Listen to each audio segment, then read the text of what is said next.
What is up, sickos? Welcome to Truth in MMA. I'm Dan from Oregon. It is August 1st. Is the Association of Boxing Commissions going to end extreme weight cutting for boxing and MMA? Let's look into this shit. It shouldn't be such a big deal. History, science, education, energy, everything has always been controlled by the government since day one. CIA! Look at the time. You figure it out. You try to figure it out. No, it No, seems like because when people they would. look into it, it's common sense. When you look into it, What's happening, everyone in the chat? Steve Sparks, Michael Anzalone. How the hell is it going? So yesterday, Andy Foster goes to a meeting of the Association of Boxing Commission, which passes new rules to combat extreme weight cutting and boxing title fights. And so what the heck is going on here? We go to Twitter, Eric Magraken, powerful out there, who was live tweeting what was going on yesterday. And let's just kind of start from the bottom here. Andy Foster now lecturing the ABC about the dangers of rapid weight cutting, calling it an epidemic in MMA and boxing. And he is 100% correct. We got a document there that you can check out from 2014. Foster saying ABC should force weight cutting reforms to be adopted into sanctioning body ratings criteria. Says he wants to call rapid extreme weight cutting more than 10% of body weight as a form of cheating. And so here we go, Andy Foster going full-blown cheating route with extreme weight cutting. We heard recently people doing extreme weight cutting who were not making that figure that they're trying to reach, let's say 156 pounds or 171. And because of that, they are missing weight. And Dominic Cruz was the first one to come out and say that when you miss weight and you go into a fight that way, that is cheating. So here we got Andy Foster being one of the first men I've seen to come out and actually tell the ABC that shit is cheating. And I know that most of this news will be for boxing, but stay tuned for more. It says 1 in 5 boxers currently cut more than the threshold of 10%. 1 in 4 MMA athletes, and a fucking staggering figure here. 60% of all athletes in Brazil are cutting more than this threshold of 10%. And that is very alarming. What are these guys doing? Man, I could just name some off the top of my head. Yoel Romero, Max Holloway, Megan Anderson, Chris Cyborg, Darren Till. All of these people are cutting way closer to 20% of their weight, which is cheating in Andy Foster's eyes. It's cheating. I'm glad that they're finally labeling this cheating, and so we could fucking try and do something about it. Foster says using power given to ABC under the Ali Act, that 1, they should label rapid extreme weight cutting, REWC, of more than 10% cheating by pro boxing, and also label it dangerous. 2, the second weigh-ins become mandatory for championship bouts. If a fighter regains more than 10% at that weight, he is not allowed, cannot win the title. 3, these boxers can be reduced in the ranking system and cannot compete for a championship bout for a 12-month period. This is where it's starting to get real fucking interesting. What up, Mike H, BLT, Steve Johnson? If voted in, these changes will become effective on January 1st, 2019, so the same time that the ESPN deal is going to come around. But remember, this is for boxing. These are about to go to vote. Big changes that voted in for championship boxing. The proposal passes insofar as ABC oversees sanctioning bodies. These changes are implemented. One regulatory dent put into rapid extreme weight cutting practices for boxing. Good for ABC. It's a start. This is a huge start. Now, MMA doesn't have the protections that boxing has through the Ali Act. Andy Foster out here trying to use the Ali Act to get extreme weight cutting reforms through, and I'm down for whatever these guys can do. I'm definitely going to be tuning in to a podcast, the MMA Insiders podcast by Jason Floyd, and he had on Andy Foster this week, so that's definitely going to be a great podcast. I believe that just dropped today, so maybe we'll have more news about this later. Alberta's Medicine Hat and Central Combative Sports Commission just voted in as associate members of the APC. So parts of Canada are joining the ABC. Cool. In summary, the Ali Act allows ABC to oversee pro boxing ratings criteria. ABC just added a weight-cutting prohibition of more than 10% for championship bouts to the ratings criteria for sanctioning bodies. Wow, holy shit. And so Jason was asking for questions before the show went on, and one of mine was, can Andy Foster do anything about implementing this 10% policy to MMA promotions when they come to the state of California? I also asked, what up, Isaiah? Had he... please ask him if he has seen the Darren Till video of his extreme weight cut. Does he have any reservations booking Darren Till at 170 pounds in the state of California? We'll see if those questions get answered. But man, this is big news. If you guys paid attention to the show yesterday, there was a little bit of revelations on the lawsuit that's going on. MMA FA, I believe, is the one that has John Fitch and Randy Couture going to Washington, D.C. all the time to talk to those folks, and they're trying to get the Ali Act to encompass MMA. If that was to happen, then basically overnight, boom, MMA has a rule in California where all the commissions that go by the ABC rules of a 10% max cut. That could happen overnight if the Ali Act passes. We will see what will go down. This is great for boxing. This is great for combat sports, man. These guys need to come in with more hydration on their brain fluid. And people cutting 20% of their mass, if they were only to cut 10, then that would be much better, man. I'm no doctor, but I'll just go out there and I'm going to make that claim. Cutting 10% compared to 20 is much better for your body. Let's just say that. And so we'll just have to stay tuned. Remember, this is only for boxing title fights wherever the ABC is ruling, and they're the sanctioning body. So let's see what happens in regards to this. Andy Foster, powerful out there on the scene. And this is why weight classes are so important, ladies and gentlemen. I hope you got this video yesterday. Little man tries to start some beef with the big man. Fuckers like you! Who the fuck you in like that? Shit. Sorry for all the buffering shit. Oh my gosh. Little man is gonna get lifted up over his head and tossed into a freaking fountain. Let me make sure I give this one a retweet, just so you guys can all see it. Go to my Twitter, World Star. Awesome shit over here. Dave Madden, give him a follow. Alright. And so you guys can see it without all the buffering issues. Go boom. Get that tweeted out for you. That'd be a lot more healthier, says Mike H. Damn, I'm alone in Brooklyn waiting for you. Send me location. It's like, what the hell does that say, Kichiru? That's a hate crime against manlets. And check this shit out, dude.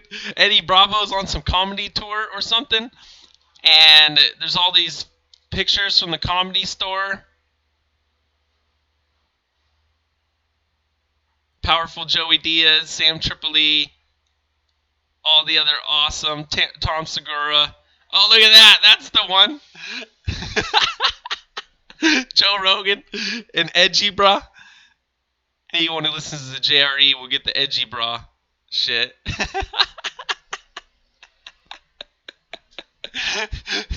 What is going on here, Eddie?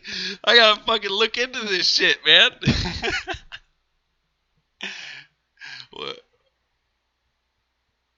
That shit was fucking hilarious. On to more news. Powerful Alan Murphy MMA. I believe he works communications for KSW. KSW had 1.3 million viewers on average, national TV in Poland. U.S. population 325 million, Poland population 37 million. So about 10% is what Poland has. And UFC Calgary pulls in 1.678 million. Fucking KSW is way bigger over there in Poland. They don't say, hey, I train UFC. They say, I train KSW. In whatever language they're talking. And this just goes to show you, man. Add that together with the Risen ratings that I had seen. People were claiming something like 6.7% for the Horiguchi fight, and 9.6% of folks were watching in Japan for that fight. And so I don't know if they can do percentage of population. I'm not 100% on how all TV ratings work. But Japan, 10% of the population are watching their MMA fighters. Poland with KSW, 10% are watching. Meanwhile, over here with the UFC and Fox, we're getting fucking shit show ratings. This shit. God. What is going on with the sport? Lots of fight announcements that have went down. Jan Blachowicz will fight Nikita Krylov, UFC Fight Night Moscow, Russia. That fight was made official via UFC Europe, I believe. And holy smokes, this card is getting stacked. You got Mairbek Taisimov on there. You got, who was that? Andrei Arlovsky on the card. Mark Hunt versus Alexei Olnik is main eventing. The contender, or whatever you, up-and-comer, Peter Yang is on the card. The undefeated Alexei Bonchenko M1 Challenge, I believe, welterweight champion is coming over, going to be on that card. You got a couple of Fight Nights Global, at least one undefeated guy who hasn't fought in a couple years coming over, named Adam. This card is getting stacked for Russia. That's going to be a Fight Pass card for us.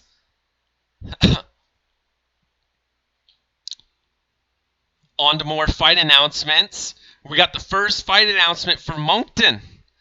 Moncton Singh Bulhar will fight Marcela Golm at Fight Night Moncton on October 27th. This is going to be a FS1 card. That last one I was just talking about, Moscow, is a Fight Pass exclusive. So make sure you get your 7-day free trial. Or do like Jay Smooth. Don't trust anything from Russia. Even fighters' records are fake. You can see that with PFL, man. The Brazilians and the Russians love to pad the records. Get it all hyped up. And yeah, you definitely got to go to Tapology and look at the records of opponents. There was just this conversation earlier about LFA and how they put the records of opponents up on their screen when they're talking about it. That was Big Tone and someone else on the MMA Today podcast network. Let me see if I can find out what their show is called. Give them a shout out. Okay, what else is on the channel? Up next, they do the Contender Cast, the PFL podcast, Women's MMA podcast. I can't figure out the name of it, but definitely go check them out. And yeah, that was an awesome stat, man. That way you could tell whose records are padded and whose aren't. What's your record of opponent? Because LFA has got so many contenders coming up through there that all these guys, they could be having fights on Fight Pass, essentially. But they're doing it over in LFA, so we got to show how goddamn good they really are. Connor's a genius. Connor takes a risk in life, and he's going to get well rewarded. All these guys do, man. They got to put the GOAT Artem on that Russian card, for sure. And I would love to see some of the women's fighters get some love. We're getting one at least, if not two, women's fights on every card. Where's Alexandra Albu? Where's Justine Kish? Where's Yana Kuntsevskaya? The one that just fought Cyborg. All of these. There's three women's fighters, man. Can we get two of them on there? Make them freaking fight each other if they're in the same weight class. I don't care. They want to do that. It's Russia versus the world. Artem's the real shit. Yeah, did you guys see that? Oh, fuck. Somewhere on the interwebs, Betch Carrera got pulled out of her fight because of undisclosed medical reasons. Someone was like, someone's pregnant. And then everyone starts posting up on Twitter, fuck it, scrap the card. The Betch effect is gone. Shit like that. M1 Global cutting those USADA checks to make sure none of these Russians get in trouble, says Jay Smooth. Hell yes. They got those Icarus men on the job. They can pass any USADA test. Artem versus Habib. White Russian versus Red Russian. Oh, shit. On to more news. What do we got here? PFL 5. Oh, here it is. Jason High taking on Nathan Schultz. Real quick, Steve Johnson, you always need an international submission beta to carry around with you, like Artem, when you're a good-looking one. Artem is the fat girl of the good-looking girl, as a friend. BLT. Islam versus Artem, Connor versus Habib. Oh, shit. You gotta get the wrong way around. Betch got an STD. Oh no, says Isaiah Moore.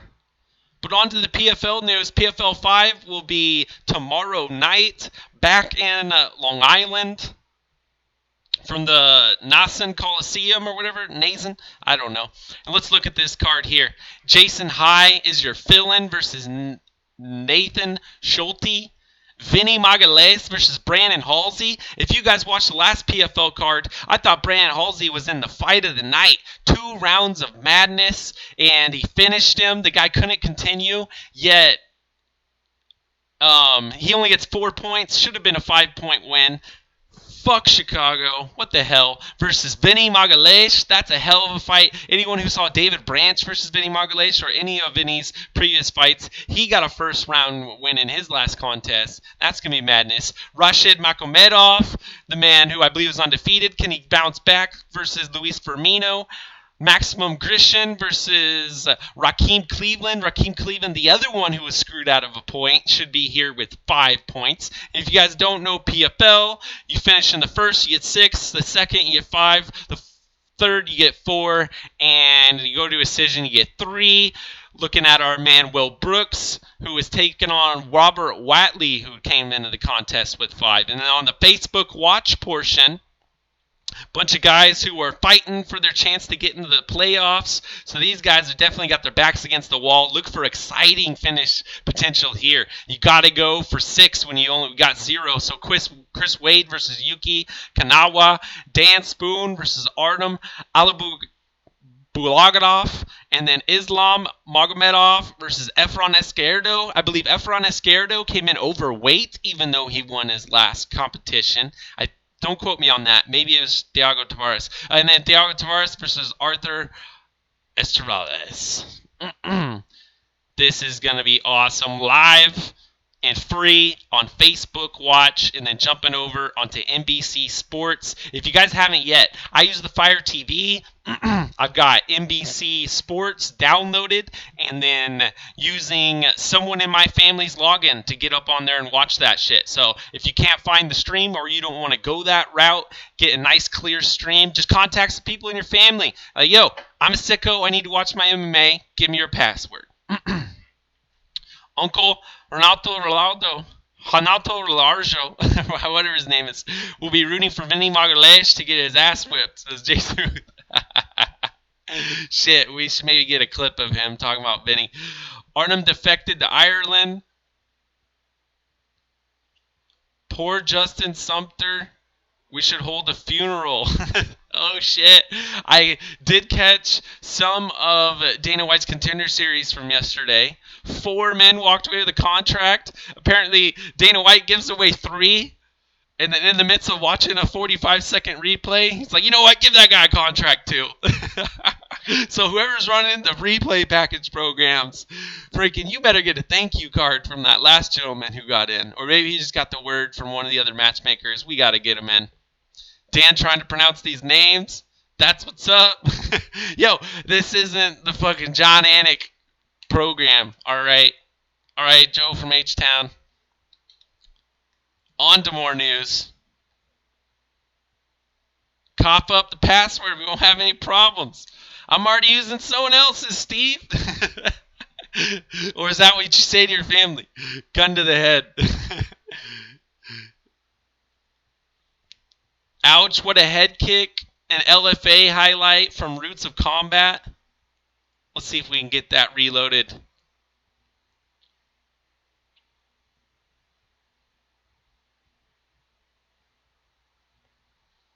GIFs work. Little videos don't. Not on this computer, at least. Let's try and check out this head kick here, though. To bend over and grab it. Oh, of course, it's going to lag right through the head kick, isn't it? Oh! Is on! How to move your feet. Oh, man, and that ref came in with the epic save. That girl was about ready to come pound her face in. The ref just sprints, takes her out. Look at, she is out. Oh, look at that footwork, too, man. Refs don't always get credit, but you got to give this ref here some credit. Could have stomped that chick like many other refs. Nope. Gets right over her, sprints in, catches the other chick. That chick drinks Tiger Life. Right?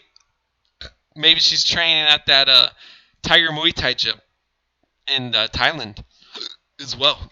Tiger blood in that toe. Oh, excuse me. Damn, microphone getting in the way. What else we got?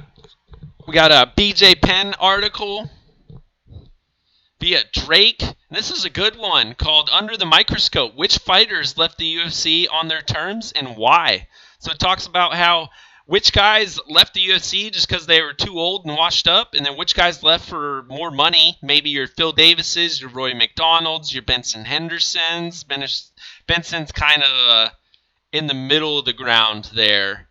Just a nice article about all your free agents, though. So if anyone wants to make the deep dive, check out Drake Riggs' article there.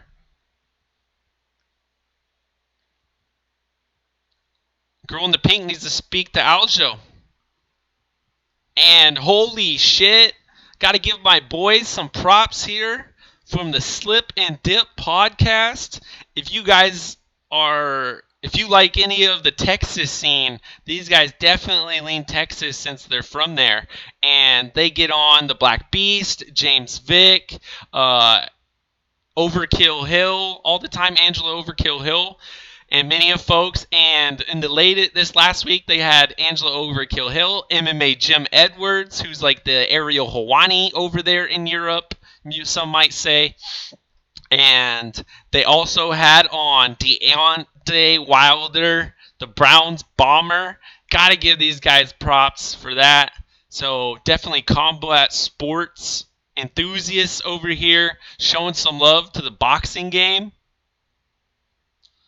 So guys, go and check out this Slip and Dip podcast. Let's give them a retweet so you guys can get there quickly. Powerful stuff over there. Did Mitrione get cut or just leave for more money? That one's kind of the middle of the ground too, because he had lost to some folks, but Mitrione, pretty big name. Every single one of his fights happened in the UFC, so go look at his record. That's a pretty good pickup, you might say, and he might win. Wait, who's Ryan Bader fighting next? Fighting Mitrione, right? Or did that already happen? No, I don't fucking know. Anyways. Fedor, I think Rory is big enough to fight at 185, says Dan Flynn. Yeah, people out there like Luke Thomas were hating on that super fight. I don't know what the fuck it is. If you're part of one of the main sites, then apparently you got to be full UFC nut hugger. You can't show any love to when the Grand Prix is fucking awesome over in Bellator. The welterweight Grand Prix is going to be amazing, and their super fight that they got with Rory versus Gegard, probably the best fight either of these guys have been in a long time. Better fight than the UFC ever gave any one of them. Biggest paydays they're ever going to get. And shout outs to Rory and Chael Sonnen out there for being sponsored by Dash Digital Cash. They got a cryptocurrency sponsorship. You know that shit's paying good. Dash Digital Cash also sponsors Ben Swan, an independent journalist. So, man, decentralization is not only good for MMA fighters, it's also good for alternative media and things like that. So, man, that would be amazing to see one of the MMA sites get a Dash Digital Cash sponsorship too. But as we speak of the man, way to bring him up, Gegard Mousasi. It took me 33 years to get this awesome, so happy birthday to me, myself, and I.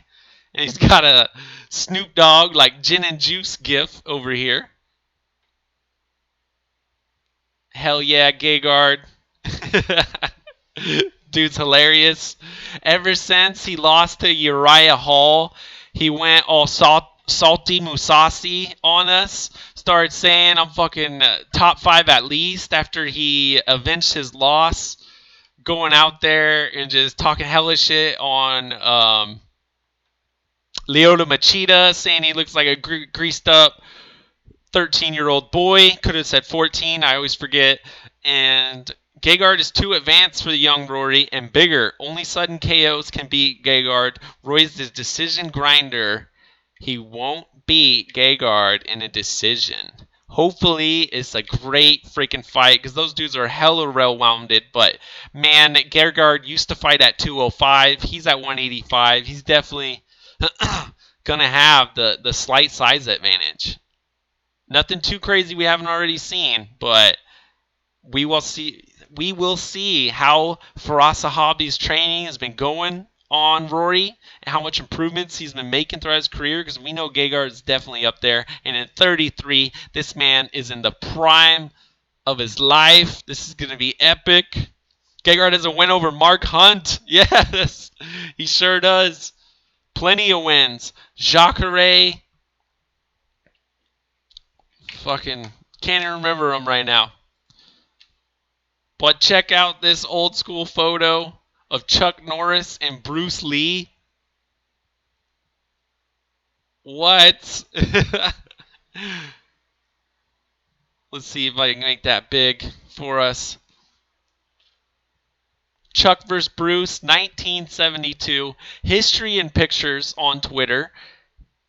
History and Pics. Give him a follow. And look at this. I believe Chuck Norris has his own karate competition, and anyone who wants, you can go donate to his foundation.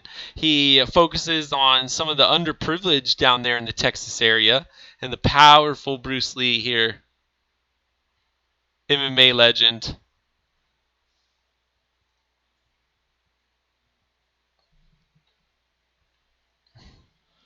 Lovers at one time, says BLT. Kenshiro. Crazy, a lot of degenerate rich Asians. The World Series of Poker champions play daily where I live. Just saw 3-day events. First place is 5.2 million. Second is 3.5 US. Holy smokes. Gambling brings in the money, man. I guess that's why it got on TV. I only read 200 books on Bruce Lee.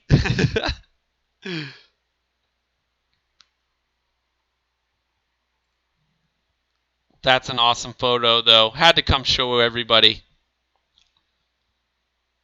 I'll just impregnate his daughter and bounce, says Isaiah. Looks like Brock Lesnar is studying up for his fight with Daniel Cormier. And during Raw, there was a little, clip that I had seen of him talking to Paul Heyman, and he's supposedly reading a How to Beat USADA for Dummies book. Nice tweet by Mac Molly.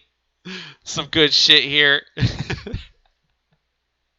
These are the type of freaking photoshops that you gotta love. Mac Molly MMA on Twitter. I think if Lawler didn't tear his act, he would have smoked RDA. Oh, tear his ACL. Yeah. But then we wouldn't really have got the chance to see Lawler versus Colby. I don't think they would have done that. His face is all red from the roids. Something from Mark Ramundi out here. Oh, the UFC is planning a press conference to promote its future cards Friday in Los Angeles before the ceremonial weigh-ins. Tyrone Woodley and Darren Till are scheduled to be there. So if you guys can remember, not so long ago, Mark Ramundi, thank you. The UFC was freaking running press conferences and getting us hyped for the next fight that was coming up. You know, it's been a minute since they did the whole stage, and let's talk about everybody, talk about the next season. But I'm a big fan of bringing the guys that are in next. Let's get some interviews going, some excitement. Maybe it can bring just a little bit more hype to this card. I think they don't want to go too far in advance because they don't want you thinking too far out. Like, oh, buy this TJ versus Cody card, and hey, now get excited for Conor versus Khabib. It's like, maybe I'll save my money. They don't want to do that, but I love we're going to get a Woodley versus Till press conference on Friday. Get some nice sound bites, get some nice material. So maybe we'll go live during the press conference if no one else is planning on doing that.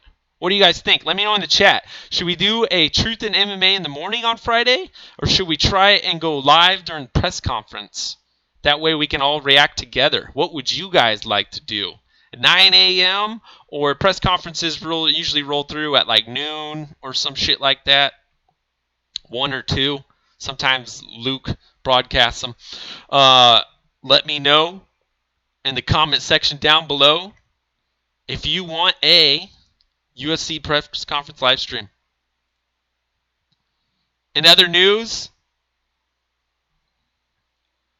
if you guys aren't on the West Coast, I don't know if you really know about the crazy wildfires that are going on down in California.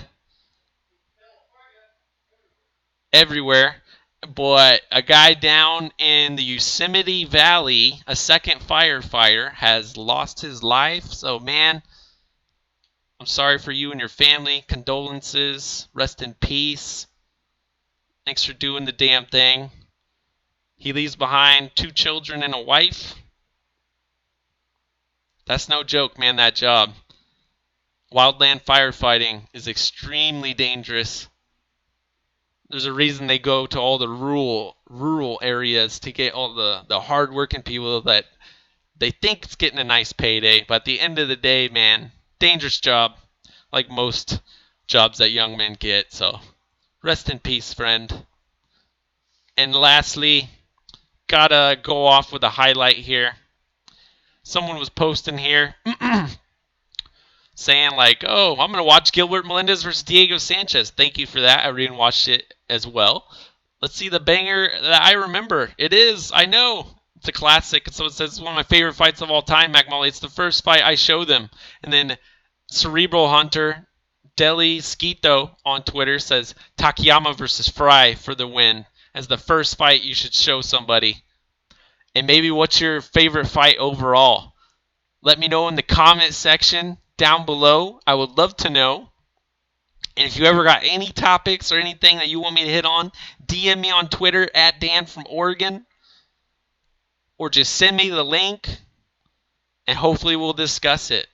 You can always bring it up just live here in the chat. We're live every day, 12 p.m. Eastern Time, 9 a.m. Pacific, and 5 in the Greenwich Mountain Time. So catch me in the evening, at your lunch break, or in the morning. And let me know what the hell your favorite fight of all time is. Until next time, back to you guys. I'm out.